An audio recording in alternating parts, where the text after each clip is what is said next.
Hey, Al fans. As you can probably tell, my voice is very parched, so I have to apologize. I'm chewing gum because I need to get some of the juices down my throat that's very dry, and of course the show has to go on. So I really want to talk.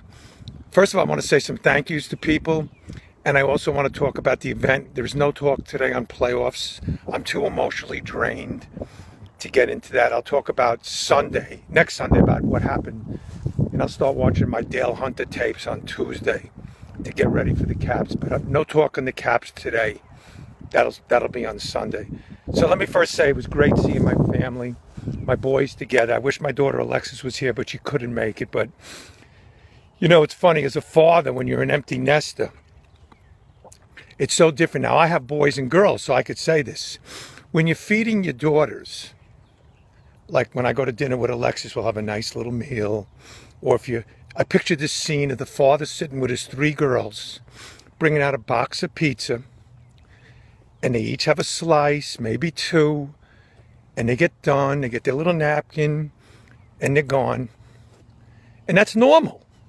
I would do that with Alexis and her two girlfriends if I had two other daughters. Now try not to laugh. Now my bruises come in, one bigger than the other. Each look like they could come from the training table of the Giants or the Ravens. And by the way, I'm no small fry either. I'm older now, but I was always a bruiser. Where do you think they got it from?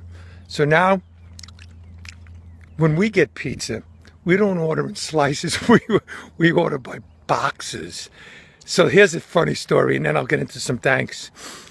Friday night, we're watching the Isles and Pens, which was kind of a big game for confidence boosting and everything else. And we order two pies, 18-inch pies. By the way, a regular pie is 16. So these were larger slices, two boxes. So I get up the next morning. Here's my whole point. Oh, for four people, like your three daughters and the father? No, two boys and me. Get up the next morning, I go, well, you know what? I'm going to move for cold pizza. I don't know if you guys like cold pizza. Sometimes Sicilian's better cold. I open one box, empty. Open up another box, empty. And by the way, I could have told you this right now. If I bought a third box, there would have been a dent into that. Funny anecdote, if these boys were living with me now, I'd be on food stamps because I figured out it'd have to run me $3,000 a month, which means I couldn't pay any of the bills after my mortgage to feed them. So, but it was great seeing them. I'm an empty nester now, so I don't get a chance to see both of them, especially with one in the military. I get to see Will more. So that's that. I also want to say a special thanks to three people in New Jersey, and we'll move into Long Island. Eric Miller, for the second time in two and a half years, he went out of his way to say goodbye 2 years ago to Stephen when he was going to Korea.